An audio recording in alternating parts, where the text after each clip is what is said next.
देखो, यह मूर्ख राजकुमारी भगवान कृष्ण की मूर्ति से सोने की बांसुरी लेकर वहां से भाग जाती है, क्योंकि कुछ देर पहले उसने एक अमेरिकन एजेंट को बांसुरी देने का प्रॉमिस किया था। अब वह दोनों सोने की बांसुरी को लेकर अपने प्राइवेट जेट से जा रहे होते हैं। तभी अचानक से वह बांसुरी उस दुष्ट राजकुमारी के हाथ से छूटकर नीचे गिर जाती है और हवा में लहराती हुई सीधे गार्डन में गिर जाती है और एक पेड़ की पत्तियों में अटक जाती है। इधर यह दादी गार्डन में जॉगिंग करते समय उस बांसुरी को देख लेती हैं और दौड़कर बांसुरी के पास आती हैं और फिर दादी बांसुरी को उठाकर अपनी झोपड़ी में ले जाती हैं और बांसुरी को संभाल कर मेज पर रख देती हैं। फिर दादी बांसुरी को जल अर्पित करती हैं और फिर दादी सो जाती हैं। सुबह जब दादी उठती हैं तो वह अपने आप को एक सोने के महल के अंदर पाती है। दादी समझ जाती है कि ये इस बांसुरी का ही चमत्कार है। फिर दादी बांसुरी के सामने दीपक जलाकर हाथ जोड़ लेती हैं। इतने में बांसुरी की मधुर धुन के साथ भगवान कृष्ण प्रकट हो जाते हैं। फिर दादी भगवान कृष्ण को ताज़ा माखन खिला देती हैं और श्रद्धा से प्रणाम करती हैं। लेकिन फिर दादी रोने लगती हैं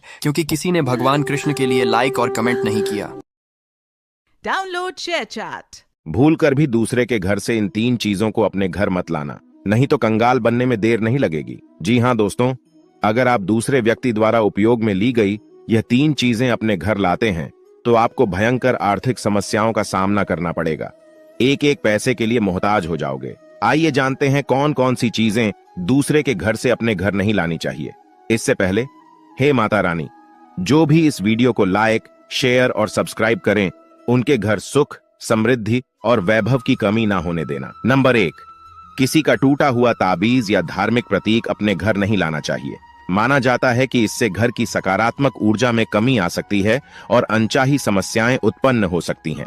नंबर 2, कभी भूलकर भी दूसरे की चप्पल अपने घर नहीं लानी चाहिए। वास्तुशास्त्र के अनुसार जो व्यक्ति दूसरे की चप्पल अपने घर लाता है वह कंगाली को निमंत्रण देता है और अपने घर शनि की कृपा दृष्टि से वंचित रहता है। Download share chat.